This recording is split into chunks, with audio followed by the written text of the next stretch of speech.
सभी सखियों सहेलियों को और हमारे सभी श्रोताओं को रेणु चतुर्वेदी और संगीता श्रीवास्तव का नमस्कार। नमस्कार। और आज बड़ा खास दिन है ना? कई खास दिन है। हाँ। एक तो खास दिन ये है कि आज हम व्यंजन विधि बताएंगे कुछ। हाँ, खाने पीने की बातें हो जाएंगी। जी बिल्कुल। और त्योहारों का मौसम है तो बैसाखी के भी कुछ थोड़े से चर्चे शुरू हो गए हैं। बिल्कुल शुरू हो गए हैं। और आज बात करेंगे जलियांवाला बाग की भी। जी हाँ। और आज हमारा देखो बड़ा खास दिन है कि जलियांवाला बाग दिवस तो आज है ही। उसके संग संग आज हमारा जो दिन है उसमें हम वीरांगना की बात करते हैं अपनी सखी विशेष में।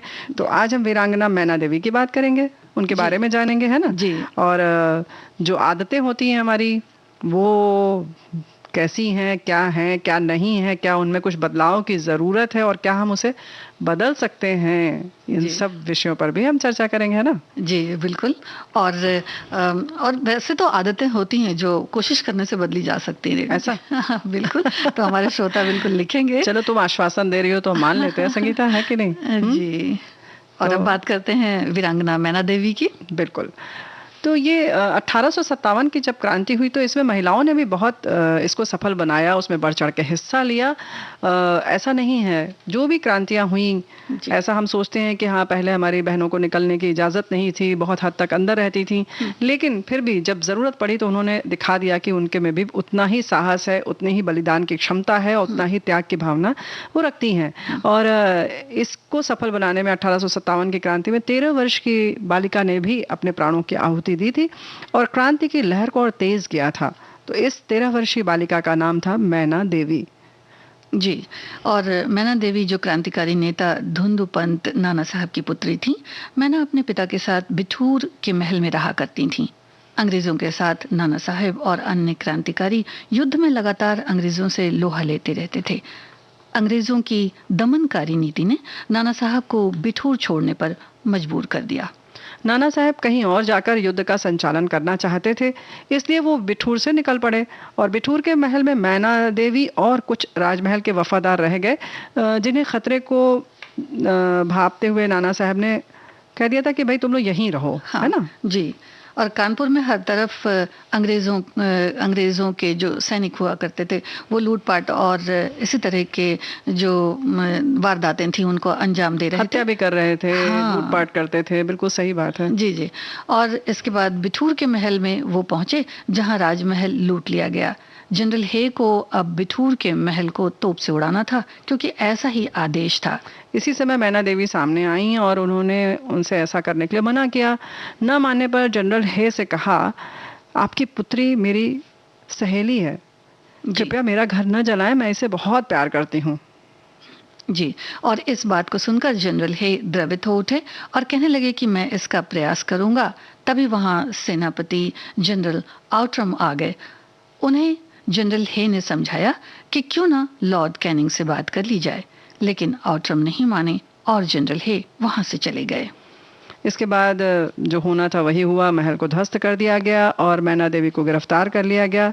वो महल में कैद थीं और बिठूर के महल में चारों तरफ शोले थे। बालिका मैना अपने सुंदर से राजमहल को अपनी आंखों के सामने गिरता हुआ देख रही थी।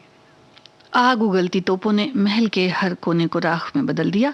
धधकती हुई अग्नि में शांत और सरल मूर्ति की तरह मैना का शरीर धीरे धीरे अग्नि ज्वाला में विलीन हो गया और उन्होंने इस तरह से अपने प्राणों की आहुति देकर नन्ही सी उम्र में अपने कर्तव्य का पालन किया।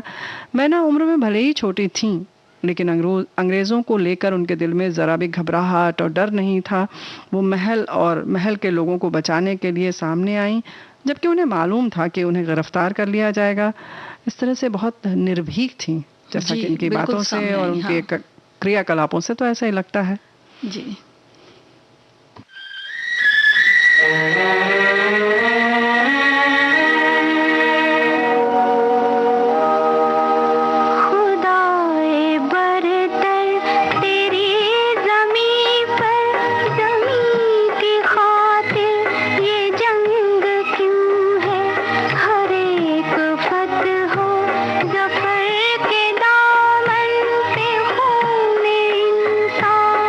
रंग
जी।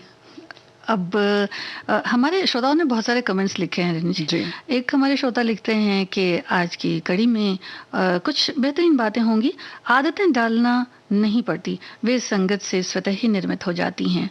हम में जो अनंत ऊर्जा है, बस उसे सही जगह इस्तेमाल करने की ज़रूरत है, जिससे अपनी कई आदतें बदलने में सक्षम बन सकते हैं हम। यानी कि इन्होंने लिखा, अनुशासन, नियमितता, निरंतरता, सकारात्मकता जैसे गुणों से जीवन में बदलाव ला सकते हैं। क्या बात है, बहुत अच्छी बात आपने लिखी है। हाँ, और इसी तरह की निरंतरता कह सकते हैं कि, और सकारात्मकता कह सकते हैं, या फिर जैसा इन्होंने लिखा है कि हमें आगे बढ़ते रहना चाहिए और हिम्मत रखनी चाहिए।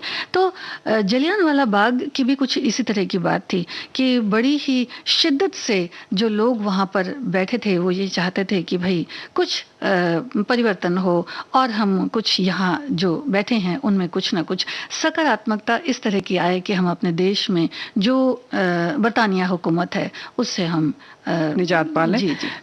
जलियांवाला बाग के दिवस के बारे में खास तौर से 4 पंक्तियां बहुत अच्छी लिखकर भेजी है हमारे साथी ने। अंधेरों में वो उजाला था, अंधेरों में वो उजाला था, दिन में वो भी दिन वो भी काला काला था। अंधेरों में वो उजाला था, दिन वो भी काला काला था, भूल गए शायद लोग जिसे वो बाग जलियांवाला बाग वाला था।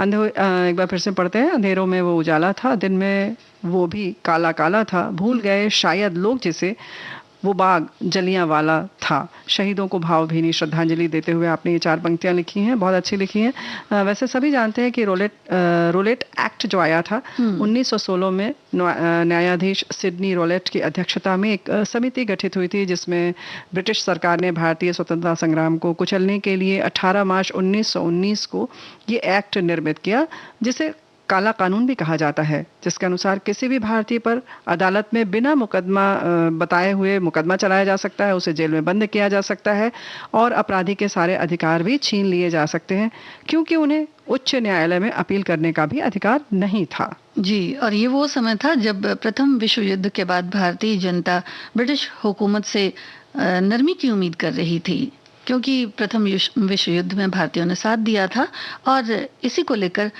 उम्मीद कर रहे थे।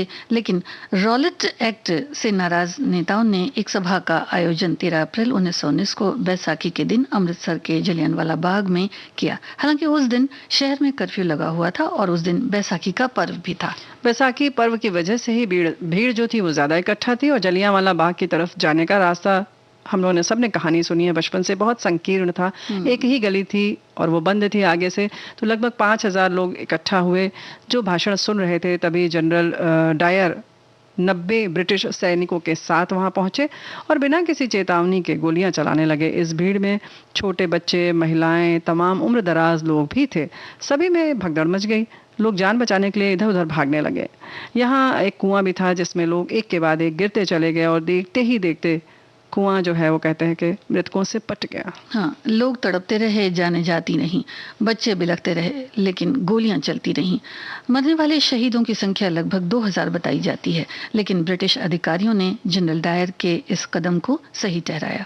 इस हत्याकांड ने 12 वर्ष के भगत सिंह पर भी गहरा प्रभाव डाला।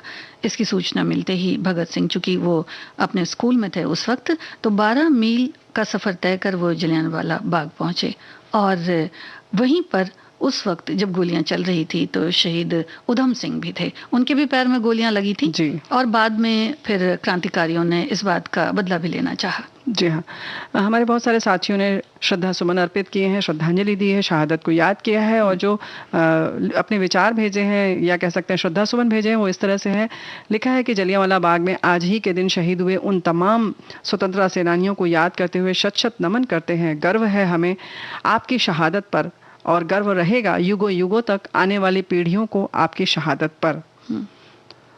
और जलियांवाला बाग के तो जो कहानियां हैं रेणु जी, वो हम लोगों ने बहुत बचपन से सुनी हुई हैं और बस जब सुनते थे तो ऐसा लगता था कि किस तरह से बस इस जगह को कैसे भी देखा जाए।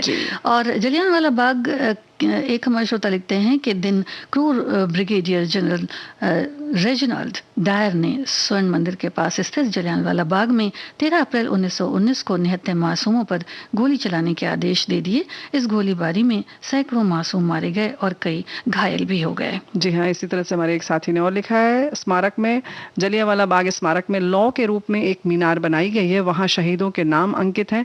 वो कुआं भी मौजूद है जिसमें लोग गोलीबारी से बचने के लिए कूद गए थे। दीवारों पर गोलियों के निशान आज भी देखे जा सकते हैं। आपका जो ये बात लिखा हुआ है कि भेजा इन्होंने संदेश, लेकिन हाँ ये कहते हैं कि चूंकि उस कुएं पर कोई जगत नहीं थी या कोई घेरा नहीं था, बाउंड्री नहीं थी, हाँ। तो लोग गिरते चले गए। जान बचाने की तो किसी को सुध ही नहीं थी। जी जी। ऐसा कहा जाता है जी ना? और उसमें जो जाने का रास्ता था वो भी कहते हैं कि बड़ा ही संकीर्ण था और एक ही तरफ से जा सकते थे और चारों तरफ जो ऊंचे ऊंचे घर बने हुए थे। तो अब ये होता है कि भाई लोग भाग के जाएं भी तो कहाँ जाएं, तो एक के ऊपर एक जो कुआं था उसमें ही गिरते चले गए। हमारे एक साथी लिखते हैं कि जलियांवाला बाग में आज ही के दिन शहीद हुए उन तमाम स्वतंत्रता सेनानियों को याद करते हुए शत शत नमन लिखते हैं। और ऐसा हमारे बहुत सारे श्रोताओं ने लिखा है। एक श्रोता लिखते हैं कि गर्व है हमें आपकी शहादत पर और गर्व रहेगा युगों युगों तक आने वाली पीढ़ियों को आपकी शहादत पर। हमारे साथी ये भी लिखते हैं, कुछ साल पहले बैसाख के ही महीने में अमृतसर गोल्डन टेम्पल देखने गया था और वहीं से कुछ दूर पर स्थित जलियांवाला बाग भी गया था। वहां पर जनरल डायर नामक अंग्रेज द्वारा निहत्थे लोगों पर गोलियां चलाकर मौत के आगोश में सुला दिया गया था। इधर पंजाब के लोग बैसाखी पर्व मना रहे थे और वहां मौत का नाच हो रहा था। तो बात तो सही है, ऐसी ही बहुत सारी चीजें हैं जो बराबर हम लोग याद करते हैं और नमन करते हैं उन शहीदों को जिन्होंने अपनी जान की परवाह नहीं की। तो भी दिन तो ऐसे ही चलते रहते हैं और याद तो करना ही, मतलब कहना चाहिए कि याद करते क्या है, याद आ ही जाती है और वैसे सामान्य दिनों में भी याद आती है। याद कह सकते जुदा ही नहीं होती, जुदा ही नहीं होती। बिल्कुल सही बात है। तो इसलिए जब कहीं आसपास ऐसी जगहों पर जाएं तो इन शहीदों की जहाँ पर जगह है या जहाँ पर जो भी हुई है इस तरीके की घटना, वहां अवश्य जाना चाहिए। वहां एक अलग तरीके की ऊर्जा होती है जिससे कि अलग तरीके की शक्ति संचार होता है। तो वहां उसको हमें अनुभव तो करना ही चाहिए, उसकी अनुभूति हम जरूर ले सकते हैं कि नहीं जी। और कार्यक्रम में हम थोड़ा आदत बदलने की भी बात करेंगे क्या? कि कुछ व्यंजन बताओगे पहले? हाँ, व्यंजन भी बताएंगे और हमारे श्रोता वैसे लिख भी रहे हैं क्या? तो हम ये भी देखेंगे कि भाई आदतें किस तरह से हमारे श्रोता भी चाहते हैं कि बदली जाएं। ऐसा? और वैसे तो ये होता है रेणु जी कि जब हम आदतों की बात करते हैं तो जो हम ज्यादातर देखते हैं कि मतलब हम अपनी आदतों की तरफ गौर नहीं करते। बिल्कुल भी, बिल्कुल सही बात है। तो अपनी आदतों की तरफ भी गौर करना चाहिए। भाई हम लोग की तो आदत है कि हम बीच बीच में गाना सुनाते रहते हैं, तो क्या करना चाहिए? छोड़ देना चाहिए आदत की? नहीं, चलते रहना चाहिए। ये आदत तो चलनी चाहिए।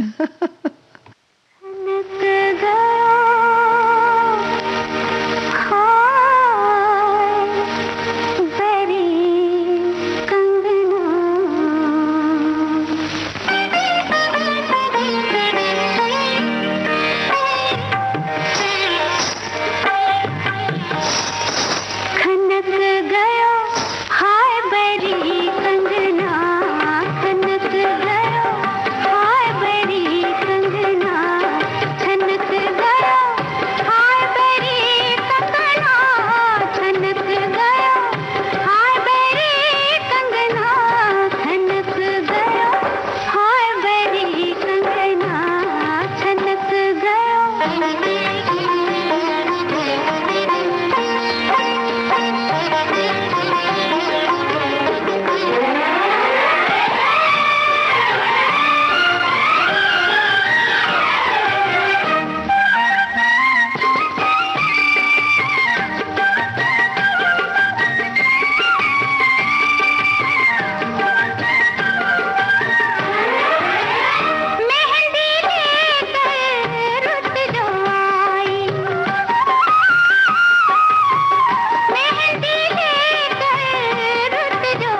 ये गीत अच्छा सा आपने सुना?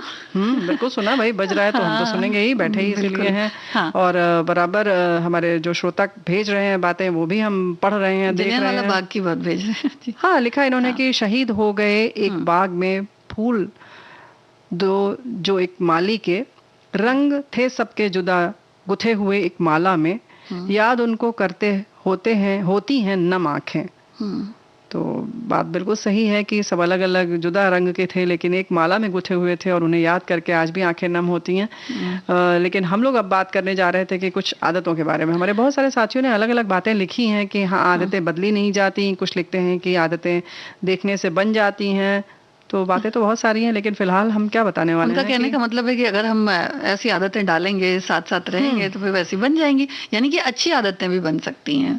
हाँ, अगर आदतें हमें अगर बदलनी है तो जाहिर है कि हम कुछ अच्छी आदत ही डालेंगे। जानबूझ के कोई भी गलत आदत नहीं डालेगा, है कि नहीं? जी, तो इस तरह से अच्छी आदतें डालने की बात है। लेकिन इसके लिए सबसे पहली जो बात है, ऐसा लगता है हमें कि जो हम पहले तो सतर्क रहें, पहले तो खुद आकलन करें कि हमारे में क्या संभावना है। हम ये नहीं कहते कि कुछ गलत है, बल्कि उसको और बेहतर किया जा सकता है या नहीं किया जा सकता, ये देखना बहुत जरूरी है ना? ऐसे तो हम सोचते हैं कि हाँ, हम बिल्कुल ठीक है, हमारी तो कोई ऐसी आदत नहीं है, कोई भी ऐसा व्यसन नहीं है, या हम व्यवहार बहुत अच्छा है, आचरण बहुत अच्छा है, लेकिन फिर भी क्या उसमें और भी क्या और अच्छा किया जा सकता है?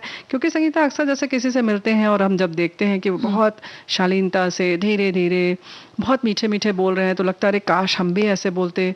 या किसी को जब हम देखते हैं फोन पर बात कर रहा है बहुत, तो उनका आवाज का स्वर जो है वो कम धीमा है, गति नहीं, वॉल्यूम जो है वो कम है, तो लगता है अरे इस तरह से भी बात की जा सकती है, हम लोग कितना अनावश्यक रूप से चिल्लाते हैं। तो कुछ इस तरीके का जब अगर हम सजग रहेंगे, सतर्क रहेंगे, लोगों की और अच्छाइयों को देखेंगे कि इनमें हम क्या सीख सकते हैं, अपने अंदर इसमें क्या कर सकते हैं, तो जाहिर है कि हम तभी कुछ सुधार कर पाएंगे और अच्छा कर पाएंगे, मतलब, है ना? जी बिल्कुल।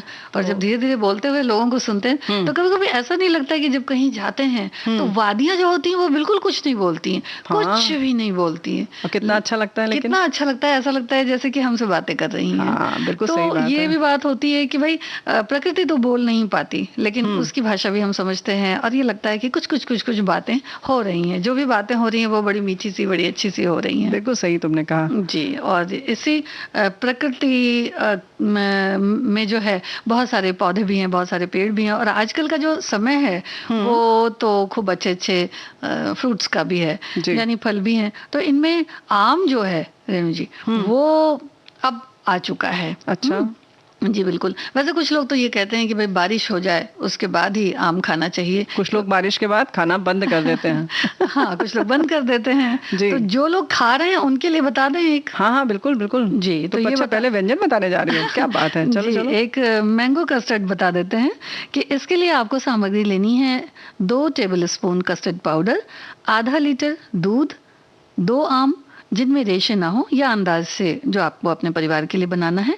जैसे आप दशहरी आम ले सकते हैं या अल्फांसो ले सकते हैं, सफेदा आम भी बहुत अच्छा आता है, मतलब इसमें रेशे नहीं रहते हैं।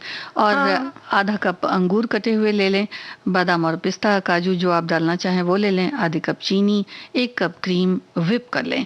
और जो चीनी है उसको आप कैरामल भी कर सकते हैं या फिर चीनी को ऐसे भी पीस कर इस्तेमाल कर सकते हैं।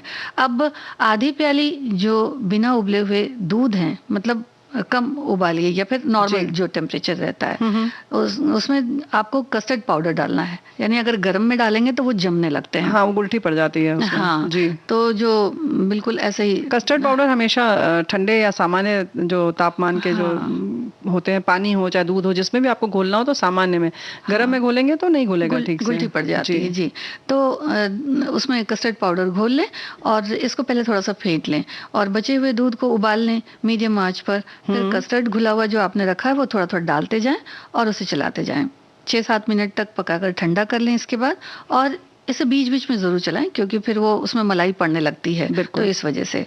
और आम जो आपने छील कर रखे हुए हैं वो बड़े पीसेस में काट लें, थोड़ा सा आम और उसके छोटे छोटे टुकड़े चौकोर, और मतलब थोड़ा सा अंगूर और थोड़ा सा आम, ये अलग कर लेना है सजावट के लिए। हाँ, सजावट के लिए। तो उसको अच्छी तरह से छोटा छोटा पीसेस में कट कर ले और उसके बाद जो मतलब ये डेकोरेशन के लिए, और इसी तरह से काजू बादाम पिस्ते भी जो आपने रखे हैं वो भी काट लें, और बड़े जो आम के अब टुकड़े हैं उन्हें चीनी के साथ पीस लें और इसमें क्रीम और कस्टर्ड डाल दें, ब्लेंड कर लें, इसको अच्छी तरह से मिला लें और फिर प्याले में निकाल लें। उसमें ऊपर से ये जो आपने अंगूर और अनार के दाने या जो भी आपको डालना है, ड्राई फ्रूट्स वगैरह, वो गार्निश कर सकते हैं। थोड़ी देर फ्रिज में रख दें, ठंडा हो जाए और उसके बाद फिर सर्व कर सकते हैं। क्या बात है जी। तो इसमें जो गार्निश करने की चीजें हैं जी, वो अलग से रखें, यानी कि कस्टर्ड अगर पहले ठंडा हो गया तो उसके बाद मिलाएं ऊपर से तो अच्छा लगता है, और नहीं तो फिर कुछ लोग तो सारा ही सारा बहुत ठंडा खाना चाहते हैं, तो वो पूरी तरह से उसको अच्छी तरह से सजा कर भी रख सकते हैं। बिल्कुल रख सकते हैं। कुछ लोग जैसे कि ड्राई फ्रूट्स नहीं चाहते हैं, चाहते हैं कि वो सिर्फ बस मुलायम मुलायम चीज मुंह में आती रहे, जैसे आम है, अंगूर है, कुछ कड़ी चीज नहीं आए, या बच्चों पर भी निर्भर करता है। कभी कभी आप बच्चों के लिए बनाते हैं तो उन्हें कुछ चीजें नागवार गुजरती हैं, नहीं पसंद आता है, तो उस हिसाब से ये सब चीजें तो आप घटा बढ़ा सकते हैं।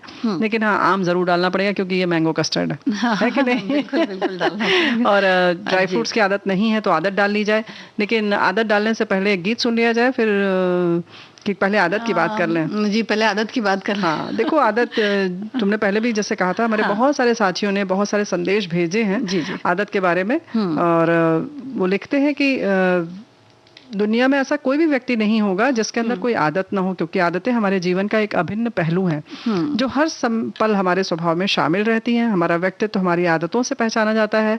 हमारी सही आदतें वे हैं जिनकी हमारे व्यवहारिक जीवन में उपयोगिता है, और गलत आदतें वे हैं जो हमारी प्रगति में बाधक बनती हैं और हमें इसके कारण शर्मिंदा होना पड़ता है। अच्छी हो या बुरी, आदतें आसानी से नहीं छूटती, लेकिन अगर हमारी किसी आदत से किसी को कोई परेशानी हो, किसी को कोई तकलीफ पहुंचे, तो हमें अपनी आदत को बदलना चाहिए। जी, और इस तरह से तो कोशिश करें धीरे धीरे तो बहुत सारी आदतें भी बदल सकते हैं। हाँ बिल्कुल, जैसे इन्होंने लिखा है कि हाँ वाकई मुश्किल तो होता है किसी आदत को छोड़ना, लेकिन अगर आप संकल्प कर लें तो हम इंसान में इतनी तो शक्ति है कि अगर किसी चीज की संकल्प कर लिया तो उसको कर लेंगे, है कि नहीं? बिल्कुल, ध्यान देने की बस जरूरत है थोड़ी सी। सही बात है। और हमारे एक और श्रोता ने लिखा है कि कोरोना वायरस ने लोगों को हाथ धोने की आदत सिखा दी है। अब लोग दिन में कई बार सैनिटाइजर या साबुन से हाथ को साफ कर रहे हैं। आज से 2 साल पहले तक ऐसा नहीं था। यहाँ तक कि कुछ खाने से पहले भी लोग हाथ तक नहीं धोते थे। इन्होंने इस तरह से देखा होगा और तब इनको लगा कि भाई कोरोना वायरस ने ये तो हमें सिखा दिया है और ये बहुत लाजमी है। कोरोना संकट की वजह से अब लोगों को समझ में आ चुका है कि हाथ का साफ रहना कितना जरूरी है। इससे फायदा ये हुआ है कि बीते साल पेट से संबंधित बीमारियों के मरीजों की संख्या में काफी गिरावट आई है। क्या बात है, तो ये बात बिल्कुल सही है। हाँ जी, ये बिल्कुल सही है, क्योंकि अगर हम कई बार ऐसा होता है कि सावधानी अगर बरतेंगे तो फिर डॉक्टर्स के पास जरा कम जाना पड़ेगा। हाँ, लेकिन जैसे कि हम लोग अक्सर कहते भी हैं कि अरे आदत छोड़ना बड़ा मुश्किल है, या नई अच्छी आदत डालना बड़ा मुश्किल है, सुबह उठना बड़ा मुश्किल है, लेकिन सच बात है, इन्होंने बिल्कुल अच्छा लिखा है कि कोरोना की वजह से अब हम, सच बात है कि अभी भी जैसे संकट कम सा हो गया है, लगता है कि अब तो गया, लेकिन फिर भी अब एक आदत पड़ गई है कि कहीं से हम बाहर से आते हैं तो तुरंत सारे कपड़े बदलना, या अगर बहुत मौसम गर्म है तो नहा लेता है आदमी, अच्छे से साबुन से 20 सेकंड तक हाथ धो रहे हैं, तो ये सारी चीजें, या बाहर जाते हैं तो अनावश्यक रूप हम लोग बाहर का कुछ भी खा नहीं रहे हैं, तो इन सब आदतों में काफी परिवर्तन आया है। तो जब संकट की घड़ी में हम बदल सकते हैं तो सामान्य दिनों में क्यों नहीं बदल सकते हैं? जी बिल्कुल बदल है कि नहीं? बिल्कुल बदल सकते हैं, बस सोचने की बात है कि भाई हमें बदलना है। तो हमारे साथी ने ये भी लिखा है, पिछले कई सालों से हर रोज सुबह उठकर विविध भारती सुनते हुए योगा प्राणायाम व्यायाम करने की और शाम को इवनिंग वॉक करने की आदत पड़ गई है। अगर जिस दिन ये छूट जाता है पूरा दिन अधूरापन लगता है। तो विविध भारती सुनते रहिए। हाँ। हम फिर हाजिर होंगे, लेकिन एक अंतराल के बाद।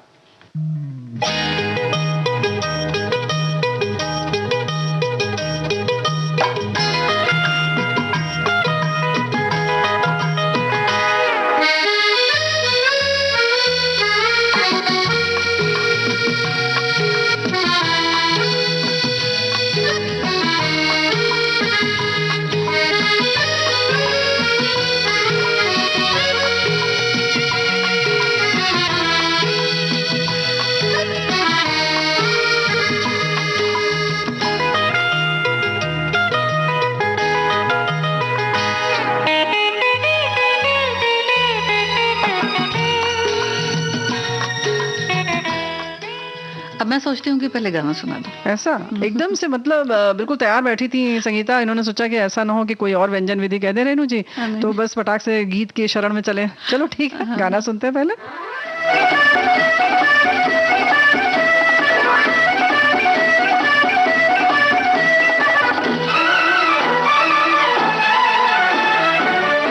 तुम्हें पाके हूँ जहाँ पा लिया है, तुम्हें पाके हूँ जहाँ पा लिया है, ज़मीं तो ज़मीं आसमां पा लिया है, तुम्हें पाके हूँ जहाँ पा लिया है, तुम्हें पाके हूँ।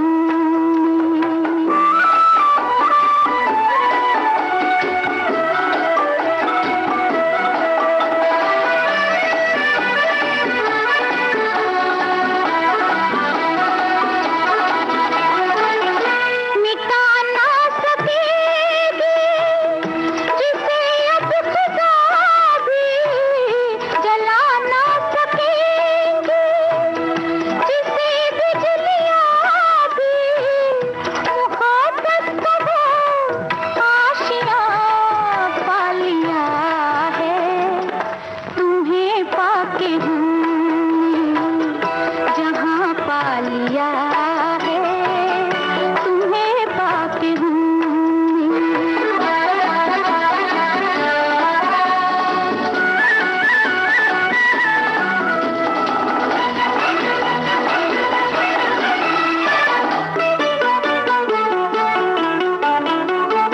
जमाने के गम प्यार में ढल गए हैं, जमाने के गम प्यार में ढल गए हैं, उम्मीदों के लाखों दिए जल गए हैं, उम्मीदों के लाखों दिए जल गए हैं, कि जब से तुम्हें मेहरबान पा लिया है, तुम्हें पाके हूँ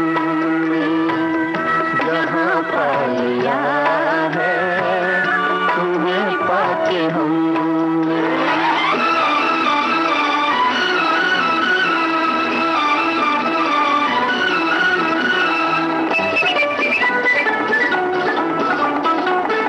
जहाँ से मुहब्बत की राहें मिली है, वहीं से मेरी गर्दिशें थम गई हैं, न बिछड़ेंगे हम कारवां पा लिया है, तुम्हें पाके हमने।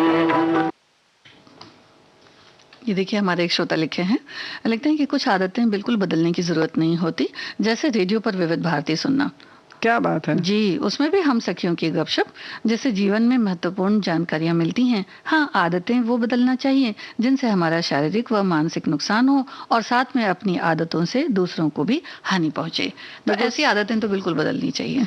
हाँ, लेकिन भाई उसको बदलने के लिए तो बहुत कुछ करना पड़ता है कि नहीं, ये पहले बताओ। हाँ, बहुत वैसे तो करना आदतें पड़ता है। बहुत सारी ऐसी हैं, जैसे दिन भर बैठ के टेलीविजन देखते रहते हैं या मोबाइल चलाते रहते हैं, इनको बदलना चाहिए। शारीरिक श्रम थोड़ा सा करना चाहिए, हाँ। तो हमारा शरीर स्वस्थ रहेगा, है ना। जी। घर की साफ सफाई करनी चाहिए, सजावट में दिलचस्पी रखनी चाहिए। नहीं तो फिर ये भी तो कहते हैं भाई, हम क्यों करें साफ सफाई? ऐसा तो हाँ। कौन करेगा? नहीं तो वही तो कि सोचना चाहिए कि भाई एक ही आदमी पूरा ना करे काम। तो थोड़ी थोड़ी सी गार्डनिंग जो है, या फिर थोड़ी सी साफ सफाई, सजावट में अगर दिलचस्पी है तो वो भी कर सकते हैं। अगर दिलचस्पी है तो, और नहीं है तो नहीं करेंगे।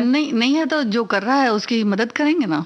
लो, तो वो कहेंगे हमें तो दिलचस्पी नहीं है तो हम नहीं करेंगे। धीरे धीरे हो जाएगी। धीरे धीरे दिलचस्पी जगाएं। जैसे हाँ। कि कुछ चीजें हैं, आप जब खुद देखते हैं, आदतों को बदलने के लिए फिर एक बारी बात, जैसे हमने कहा सजग रहें, वैसे ही जैसे अगर ये सफाई की बात है या सजावट की बात है, या जैसे अगर हम बिस्तर से उठते हैं संगीता, तो जैसे तकिया है, चादर है, सब व्यवस्थित रखना, तो ये सब जैसे करने की आदत डालना है अगर ये आपको, तो बहुत जरूरी है। तो आप जब किसी के घर जाते हैं तो आप देखिए कि क्यों इनका घर अच्छा लग रहा है, तो क्या हमें भी अपना घर ऐसा ही दिखना चाहिए कोई आए तो, ये सोचकर आप थोड़ा थोड़ा थोड़ा सा अपने में परिवर्तन ला सकते हैं। विनम्रता जैसे है, जैसे हमने पहले ही कहा कि किसी को देख रहे हैं आप, बहुत प्रभावित हो रहे हैं कि अरे इनका व्यक्तित्व तो बहुत अच्छा है, तो हम उनके बनने की कोशिश तो कर सकते हैं, उसमें नकल की जा सकती है कि नहीं? जी बिल्कुल, है ना? और अगर किसी को गुस्सा आता है तो बिल्कुल उसको कॉपी न करें, बिल्कुल भी। गुस्सा आता है तो व्यवहार में बिल्कुल संतुलन बना के रखें। और वैसे तो कहते हैं कि आदतें जो हैं वो अलग अलग तरह की होती हैं, जैसा बनाना चाहें वैसे बन जाती हैं, लेकिन कई बार ऐसा भी देखा गया है कि हम अपने घर में तो बड़े ही अलग तरीके से रहते हैं, लेकिन कहीं बाहर घूमने जाते हैं तो फिर नहीं समझते। तो ये भी आदत शुमार करनी चाहिए कि भाई किसी भी अगर सार्वजनिक जगह पर आप जा रहे हैं तो उस जगह की साफ सफाई का बिल्कुल ध्यान रखें। और थोड़ा सा अगर आदत बना लेंगे कि भाई जो चीजें हम लेकर गए हैं, अगर उसके कुछ रैपर्स वगैरह बच रहे हैं तो हम एक बैग में किनारे उसको डाल दें और फिर घर में आकर के उसको डस्टबिन में डाल दें। हाँ, मतलब अपना छोटा एक डस्टबिन वही बना लीजिए। जैसे आप यात्रा कर रहे हैं, ट्रेन में हैं, आप कुछ खा रहे हैं, लंबी यात्रा है, पूरे दिन की है, तो अगर आप कुछ बना रहे हैं तो वहीं पर एक छोटा सा रख लीजिए बैग ऐसा, जिसमें कि आप अपना खाया हुआ सामान, बचा हुआ, फेंकने वाला जो सामान है एक संग रख लीजिए, फिर इकट्ठा आप ले जाएं। या आप टॉफी वगैरह भी जो खाते हैं, जो भी रैपर अपने पर्स में रख लीजिए और धीरे से जो सूखा है उसको रख लीजिए और बाद में आप उसको व्यवस्थित तरीके से कहीं डालें जहां उसकी जगह है। देखो ऐसा होता है ना कि हमारे एक साथी ने बहुत अच्छा लिखा है, आदतें अनुभव से और ठोकरें और अनुभव से और ठोकरें खाते खाते बदलती हैं। तो भाई ऐसा ना हो कि आपको ठोकरें खानी पड़े, बल्कि अनुभव से ही आप अपनी आदतों में थोड़ी सी तब्दीली कर लें तो अच्छा है। जैसे कि अगर हमें प्लास्टिक का बैग इस्तेमाल नहीं करना चाहिए, तो अब इसके लिए तो भाई ऐसा नहीं है, हमने कसम तो खा ली, लेकिन जब बाजार गए तो कपड़े का थैला अगर नहीं लेके गए तो फिर मजबूरन हमें वही करना पड़ता है जिसकी कि हमने सोचा था कि ये हम नहीं करेंगे। तो उसके संग और क्या व्यवस्था करनी है ये जरूर ध्यान रखना चाहिए। जैसे अगर हमने सोचा कि हमें स्वस्थ रहना है तो उसके संग संग बहुत सारी चीजें जुड़ी हैं कि हम अच्छा पौष्टिक खाना खाने की कोशिश करें, सुबह टहलना शुरू कर दें, जल्दी उठें, है ना, जो व्यायाम है, एक्सरसाइज है, अभ्यास है, वो सारा साथ में करेंगे, तब आपका पूरा एक व्यवस्थित जीवन हो पाएगा। जी, है ना। और एक चीज और होती है कि जब आप आजकल तो ऐसा देखा जाता है कि बहुत ज्यादा लोग जंक फूड जो होते हैं उसकी तरफ बड़ा आकर्षित हो रहे हैं। बिल्कुल। और ये भी सोचते हैं कि भाई फटाफट उसको मंगाया और फटाफट खा लिया। कुछ तो ऐसे भी आते हैं कि बिल्कुल उनको गर्म करिए और खा लीजिए। लेकिन थोड़ी सी अगर ये आदत भी बदली जाए तो घर में भी कुछ बना करके उसी तरह का खा सकते हैं, क्योंकि आजकल तो बहुत सारी चीजें ऐसी भी आ गई हैं जिनको कि आप फ्लेवर के तौर पर अगर मिलाएं तो बिल्कुल बाजार से ही फ्लेवर आता है। बस अंतर ये होता है कि थोड़ी सी मेहनत करनी पड़ती है, बनाना पड़ता है। हाँ, तो इसके लिए तो सबसे जरूरी ये है ना संगीता की आलस्य नाम का जो शब्द है जो हमारे संग रहता है उसको थोड़ा सा दूर कर लें। वो आदत डालनी पड़ेगी कि आलस्य को दूर भगाना होगा और थोड़ा सा आप अपने में हर वक्त एक कहते हैं ना कि एनर्जी अपने में भर लीजिए। अरे ये करना है, एक उत्साह हर समय बना कर रखने की कोशिश करें, खुश रहने की कोशिश करें। तो ये सारी आदतों को डाला जा सकता है। और फिर वही वाली बात आती है कि अच्छी चीजों के लिए किसी की भी नकल करें तो इसमें कोई बुराई नहीं है ना जी। अगर मुझको न चाहो तो कोई बात नहीं, तुम किसी और को चाहोगी तो मुश्किल होगी, तुम किसी और को चाहोगी तो मुश्किल होगी।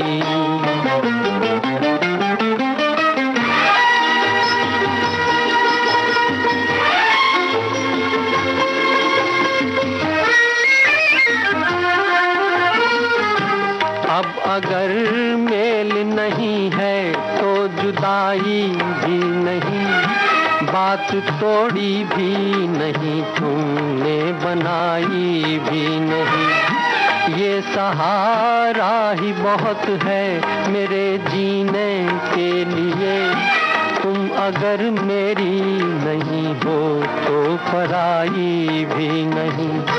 मेरे दिल को ना सराहो, मेरे दिल को ना सराहो तो कोई बात नहीं, तो कोई बात नहीं।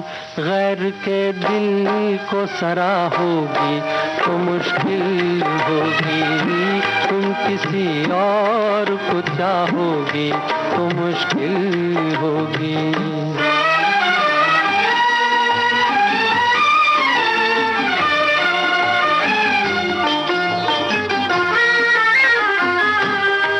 हंसी हो तुम्हें सब प्यार ही करते होंगे, मैं जो मरता हूँ तो क्या और भी मरते होंगे।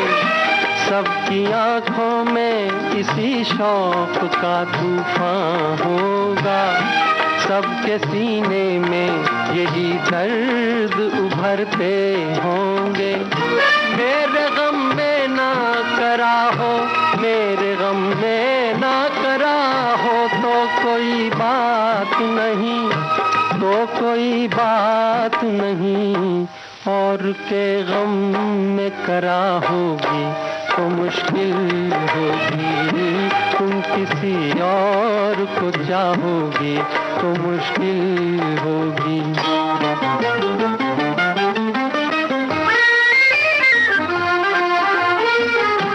फूल की तरह हंसो, सबकी निगाहों में रहो, अपनी मासूम जवानी की पनाहों में रहो। मुझको वो दिन न दिखाना तुम्हें अपनी ही कसम, मैं तरसता रहूं तुम गैर की बाहों में रहो।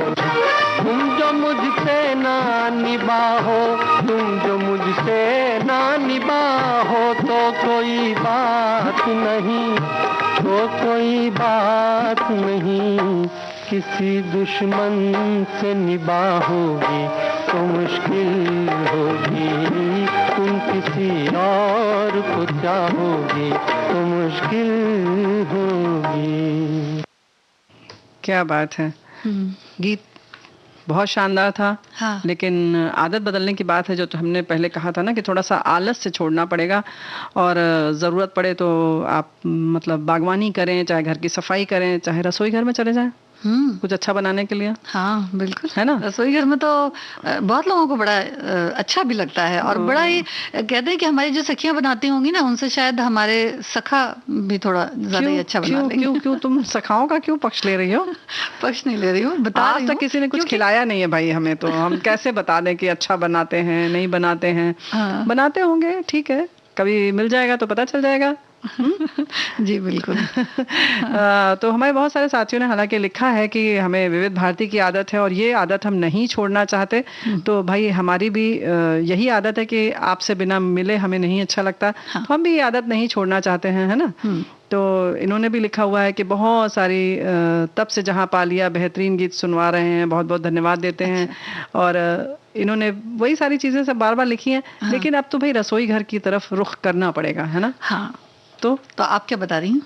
अब एक बार हम लोगों ने वादा किया था नवरत्न पुलाव, तो हमने कहा चलो बता ही देते हैं। है तो बड़ा मुश्किल सा मुझे लगता है बनाना, क्योंकि इसमें सामग्री पहले इकट्ठा कर लेते हैं। 1 कप बासमती चावल लेना होगा, और इसके पहले बनाने से पहले इसे आधे घंटे पानी में भिगो दें। वैसे भी सामान्य तौर पर भी प्रतिदिन अगर चावल बनाते हैं तो उसको अगर पानी में भिगो देते हैं तो अच्छा बनता है। फिर थोड़े कम पानी में इसे पका लीजिए, और एक दाना जैसे कच्चा ही रखें, जिसको कहते हैं ना, हल्का सा रह जाए किनकी, उसके बाद उसको उतार लीजिए। और फिर उसके बाद उसमें पहले ही जिस समय आप उबाल रहे हो उसी में 1 चम्मच घी डाल कर पकाएंगे तो अच्छा रहेगा, खिला खिला रहेगा, चिपकेगा नहीं आपस में। अब आधी कप हरी मटर के दाने लेने हैं, आधा कप छोटा छोटा कटा हुआ पनीर, आधा कप कटी हुई मूंगफली, फूल गोभी, और 1 आलू अगर आपको पसंद है तो छोटे छोटे कटे हुए, आधा कप बारीक गाजर कटा हुआ, और 2-3 टेबल स्पून घी चाहिए। 2-3 स्पून आप चाहें तो काजू, जितना आप लेना चाहें पसंद है। जैसे हमने कहा ना, बच्चों को नहीं आता है, कभी बहुत आता है, ऐसे ही 2 टेबल स्पून बादाम चाहिए, और 2-3 टेबल स्पून किशमिश, 1 छोटी चम्मच नमक, आधा छोटा चम्मच जीरा, साबुत गरम मसाले में 2 बड़ी इलायची, 1 इंच दालचीनी का टुकड़ा ले लें, और 4-5 लौंग ले लें, 10 से 12 काली मिर्च, और 1 टेबल स्पून नींबू का रस भी इसके लिए चाहिए। तो ये जो खड़े मसाले हमने बताए हैं वो तो चाहिए ही चाहिए। वो भी अपनी मात्रा जो है आप कम ज़्यादा कर सकते हैं, काली मिर्च कम कर सकते हैं। अब जो सब्जियां हमने बताई थी उन सारी सब्जियों को और ड्राई फ्रूट्स को हल्के हल्के सा तल लें तो अच्छा रहेगा। उसके बाद हल्के पनीर को भी हल्का ब्राउन होने तक तल लें। सबसे पहले काजू और उसी घी में बादाम हल्के ब्राउन होने तक भून लें, फिर पनीर, फिर आलू तल लें। मटर के दाने को ढककर लगभग 1 मिनट पका लीजिए। फिर गाजर और गोभी एक साथ सेक लें उसको, और ऐसा करें थोड़ा क्रिस्पी सा हो जाए, कुरकुरा सा हो जाए तो अच्छा लगेगा। और बचे हुए घी में जीरा जो है चटका लें, इलायची बड़ी वाली दानों को निकाल कर मोटा मोटा कूट कर डाल दें इसी में। साबुत गरम मसाले जो हमने बताया कि लौंग है, बड़ी इलायची है और काली मिर्च है, इन सबको डाल दें। पहले उसको भून लें घी में और फिर उसमें चावल डाल दीजिए। जी। उसका सारी सब्जियां डाल दें, फिर ड्राई फ्रूट्स और किशमिश डाल दीजिए, सबको अच्छी तरह मिला लीजिए और 1 मिनट या अंदाज से जब तक मिल जाए अच्छी तरीके से, एक रस हो जाए जिसको कहते हैं, तब तक पका लें और अच्छे से ढक दें इसको पहले तो, ताकि खुशबू जो है उसी में रह जाए। अब आप किसी सब्जी, पापड़ या रायते के साथ परस सकती हैं, अच्छा लगेगा। और जो बादाम आदि है वो सब चीजें जो है वो आप अपने हिसाब से मात्रा कम ज्यादा कर सकते हैं, है ना? किन्हीं को पसंद होता है, किन्हीं को हाँ। नहीं पसंद होता है। बड़ी इलायची साबुत भी आप डाल सकते हैं, चाहे तो आप दरदरा करके भी डाल सकते हैं। कुछ हाँ। लोग सारे जो है ये सब बड़ी इलायची, लौंग, काली मिर्च, छोटी इलायची भी डालते हैं, उसको आप साबुत भी डाल देते हैं, वो भी अच्छा लगता है, खुशबू आ जाती है। जी। तो नवरत्न पुलाव, बढ़िया सा पुलाव बनाएंगे और सब खाएंगे, जी। लेकिन इसका स्वाद रहे, एक गाने का भी स्वाद रहे। इसके साथ। जरूर। पिया पिया ना लागे मोरा जिया, आजा चोरी चोरी ये बहिया गोरी गोरी, तड़प उठी रे तेरे प्यार को। पिया पिया ना लागे मोरा जिया, आजा चोरी चोरी ये बहिया गोरी गोरी, तड़प उठी रे तेरे प्यार को। पिया पिया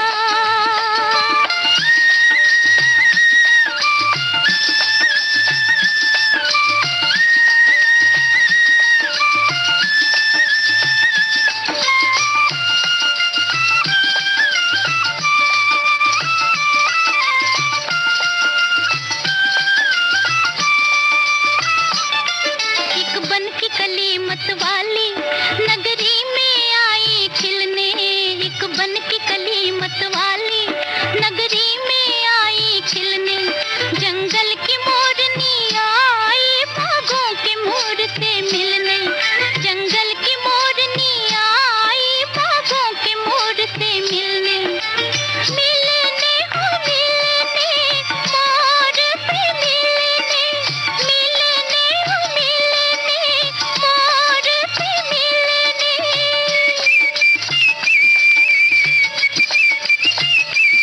हाय अपना बना ले सैया हो। पिया पिया ना लागे मोरा जिया, आजा चोरी चोरी ये बनिया गोरी गोरी, तड़प उठी रे तेरे प्यार को। पिया पिया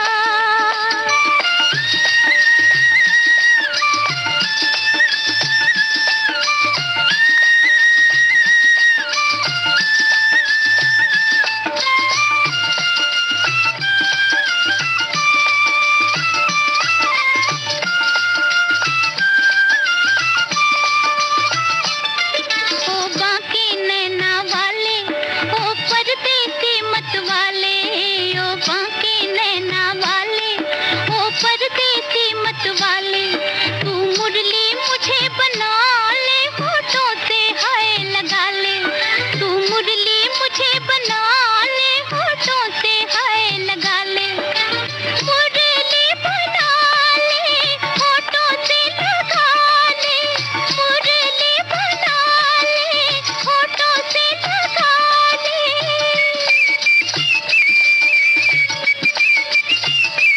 हाय अपना बना ले सैया हो। पिया पिया ना लागे मोरा जिया, आजा चोरी चोरी ये बनिया गोरी गोरी, तड़प उठी रे तेरे प्यार को। पिया पिया कुछ एक पाउडर जो होते हैं या उनको प्रीमिक्स भी कह सकते हैं, तो वैसा बना के रख लेने से अच्छा रहता है। अच्छा, ये आदत डाल रही हो या क्या कर रही हो, समझ नहीं आ रहा है मतलब मुझे। अगर जल्दबाजी है और अचानक से मन कर गया कि भाई चलिए रबड़ी खाने का मन नहीं, है। ये तो पता चल रहा है कि तुम्हें बहुत जल्दबाजी है। तुमने तुरंत गाना खत्म हुआ और शुरू कर दिया हाँ। लेकिन अच्छी बुरी आदत के बारे में हमारे बहुत अच्छा सा एक कमेंट आया, तो भाई हम लालच आ रही हाँ, है। बिल्कुल बिल्कुल। अच्छी बुरी आदत में अंतर को समझने के बाद बुरी आदत को छोड़ने की कोशिश करनी चाहिए, ये बहुत बढ़िया मूल मंत्र इन्होंने बताया है। हाँ। और एक ने बहुत अच्छी एक पंक्ति में बहुत बड़ी बात कही है, हाँ। आदतों से जिंदगी जन्नत बनती है, आदतों से ही जहन्नुम। हाँ, क्या बात है, तो बात बिल्कुल सही है। तो अब फिर तो से अब सोच लेना है कि हमें अपनी जिंदगी को क्या बनाना है। क्या बनाना है, और इसके लिए कौन सी आदत हमें अपने पास रखनी है, और किन आदतों को दूर करना है, किन आदतों को गले लगाना है। तो ये थोड़ा तो नापतोल हम कर सकते हैं, जी। क्योंकि परिणाम सामने मिल जाता है। आपकी अच्छी आदत होती है तो आपको वाहवाही मिलती है, और आदत का गड़बड़ रहती है हाँ। तो हम ये तो नहीं कहते कि गालियां मिलती हैं या नाराजगी होती है, हाँ, लेकिन आपको पता चल जाता है कि अब बस ऐसे ही कहीं से मिल रही है, है। ऐसे ही है। हाँ तो चलो हम कुछ खास अब सीख लेते हैं, तो कहीं कहीं तो तारीफ मिल ही जाएगी ना संगीता। हाँ, ये प्रीमिक्स है जो कुल्फी के लिए बनाना है, या फिर आप इससे रबड़ी भी बना सकते हैं। पहले रबड़ी के लिए बताते जी। हैं। तो सामग्री जो आपको लेनी है, 1 कप चीनी या ब्राउन शुगर भी ले सकते हैं। 4 स्लाइस ब्रेड आपको लेने हैं। अच्छा, एक मिनट, ये ब्राउन शुगर जरा बताओ, इसके पहले भी तुमने उसमें बताया था, क्या है ब्राउन शुगर, कैसे बनती है? हाँ, बुरी बुरी सी। कैसे बनती है, मतलब क्या रंग रख कर दे उसमें, कौन सा ये कलर? तो रेडीमेड होती है। अच्छा, हाँ जी। रेडीमेड खरीदना है, तो हाँ, बनाना भी बता रेडीमेड। सकते हैं हम लोग क्या? हाँ, बनाना बता सकते हैं। अच्छा, चलो पहले पूरा व्यंजन विधि इसकी बता दीजिए, उसके बाद हम लोग देखेंगे कि ब्राउन शुगर कैसे बनता है ना। हाँ, तो 4 स्लाइस ब्रेड लेनी है, उसको किनारे से काट लेना है। जी। और ब्रेड डालने से ये होता है कि इसके क्रम्स अगर हम डालेंगे तो इसमें गाढ़ापन आता है। और इन्हें मिक्सर में पाउडर करके थोड़ा सा रोस्ट कर लेना है तवे पर, सूखे तवे पर। और ये देखना है कि पिंक हो, वो जलने ना पाए या ज़्यादा लाल ना होने पाए। और 1 कप तक ये क्रम्स रहना चाहिए। मिल्क पाउडर 2 कप लेना है। 2 बड़े चम्मच कॉर्नफ्लोर लेना है। 1 छोटा चम्मच इलायची पाउडर, बादाम पिस्ता काजू जो आप काट कर उसमें थोड़ा सा गार्निश करना चाहें। और थोड़ा सा केसर के धागे लेने हैं, थोड़े से। इसकी विधि ये है कि कढ़ाई में 1 चम्मच घी डालना है, या फिर जो ऑयल आप पसंद करते हैं उसमें डालकर, और पानी नहीं डालना है। चीनी उसमें डाल दीजिए, थोड़ी देर तक उसको गलने दीजिए। और चीनी का रंग आप देखेंगे कि वो बदलने लगता है, थोड़ा सा भूरा जैसा होने लगता है। यानी इसे मेल्ट करना है, जमाना नहीं है। यानी बस पिघल जाए और जमे नहीं। हाँ, और थोड़ा सा उसका रंग बदल जाए। एक बटर पेपर में इसे जब हम फैलाएंगे तो देखेंगे कि ये सूख गया, बिल्कुल पापड़ की तरह। तो इसे छोटे छोटे पीसेस में तोड़ लेना है। तो हाथ भी बचाकर तोड़ना पड़ेगा, क्योंकि ये कांच की शीशे तरह जैसे हो जाता है, हाँ, बिल्कुल सही शीशे। है। जी, तो इसे हाथ बचाकर आप इसको तोड़ लें। फिर इसके पाउडर आपको बनाने हैं। और ये है कैरामल हाँ। शुगर या ब्राउन शुगर? हाँ, ये कैरामल है। कैरामल तो है। अब एक बाउल में ब्रेड क्रम्स जो हैं उनको लेना है, और इस कैरामल शुगर को आप डालें।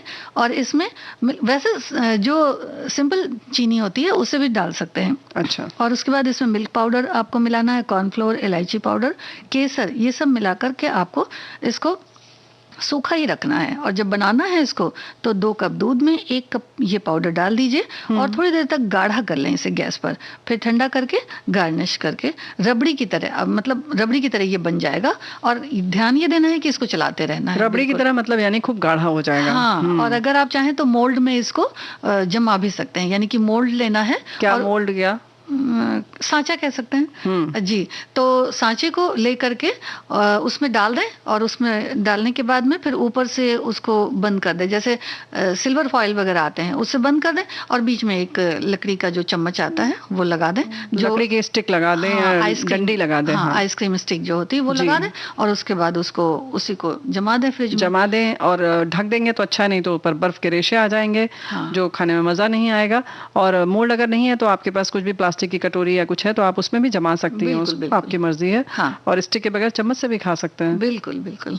ठीक है, खा सकते हैं ना? हाँ, बिल्कुल। चलिए, ये इजाजत लेना बड़ा जरूरी है। जिसकी डिश हो उससे पूछ लेना चाहिए कि कैसे खाना है और कैसे नहीं खाना है। वैसे रबड़ी वबड़ी कोई पूछता नहीं है कि क्या? खा लें या ना खा लें। हाँ, तो इसीलिए तो कह रहे हैं। तो तुमने जैसे कहा मोल्ड में रखे, अब मोल्ड नहीं होगा तो हम तो नहीं जमाएंगे भाई। हम सोचेंगे कि भाई संगीता जी ने बताया है तो मोल्ड मिलना ही चाहिए। इसीलिए हमने कहा कि रबड़ी इतनी स्वादिष्ट चीज होती है कि आप जैसे मर्जी हो वैसे खा लीजिए। कभी कभी तो बिना जमाए ही लोग खा लेते हैं, जी ऐसा भी होता है। जी। और हमारे एक साथी ने भी एक कुछ लिख कर भेजा है, वो थोड़ा सा इन्होंने लिखा है कि दाल पालक हमारे परिवार में सभी द्वारा पसंद किया जाता है, मात्रा आपके अनुसार। इसमें इन्होंने मात्रा नहीं बताई है, लेकिन चीजें बताई हैं सामग्री: पालक, मूंग दाल या अरहर की दाल, हरी मिर्च, टमाटर और मूंगफली के दाने। इन्होंने लिखा है सबको अच्छी तरह से धो लें और दाल पालक काटकर और टमाटर काटकर, मिर्च और मूंगफली के दाने सभी को साथ मिलाकर पका लें। पानी डालकर हमें लगता है उबाल लेंगे और बाद में लहसुन अदरक के पेस्ट के साथ हींग और जीरे का तड़का लगा दीजिए। तो इसको सूखी सूखी आप अच्छे से खा सकते हैं। और आजकल तो कच्ची केरी आ रही है, यानी कच्चे आम आ रहे हैं, वो तो बड़े उसको अच्छे भी लगते हैं। घिस कर इसमें घिस कर डाल देंगे तो बहुत स्वाद आ जाएगा, खट्टी खट्टी। जी। तो इस तरह से आप बना सकते हैं। और अब बस गीत सुनना है।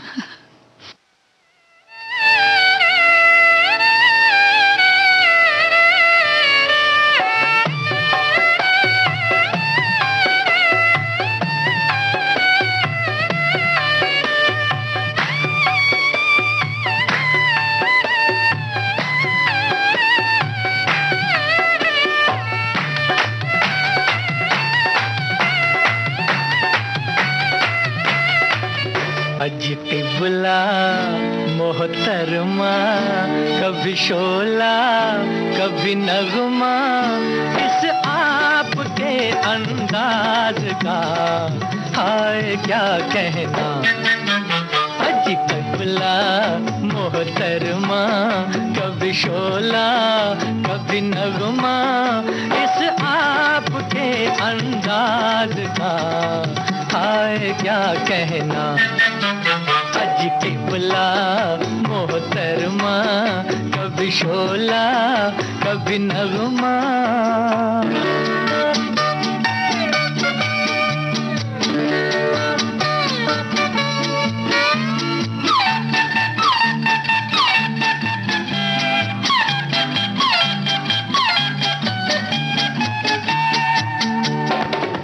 उफ ये गुस्सा काली आंखें हो रही है गुलाबी,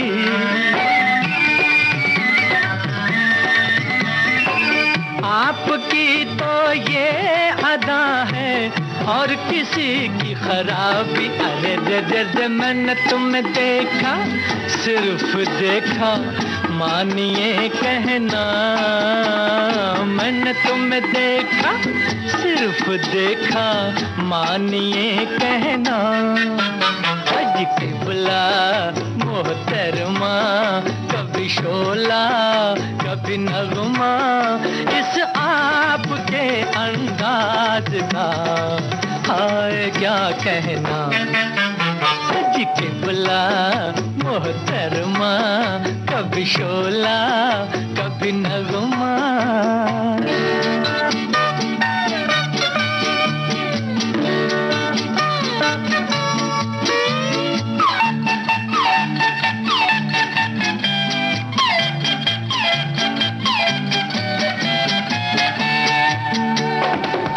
आरज़ू थी चंद लम्हे यूं ही चलते फिरते,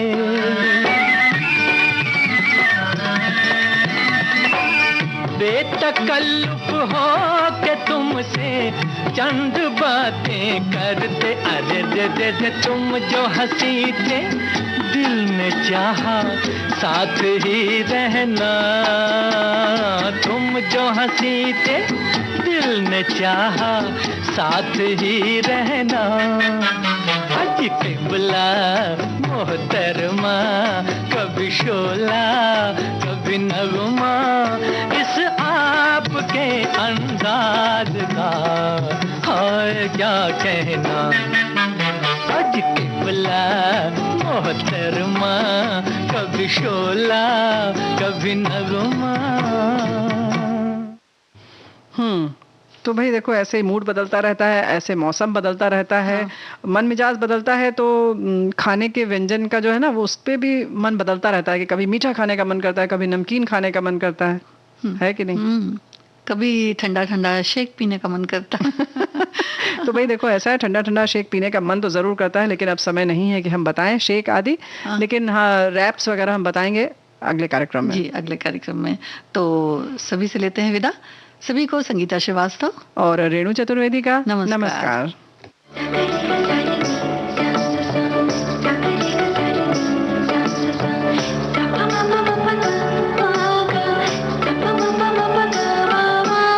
सखी सहेली।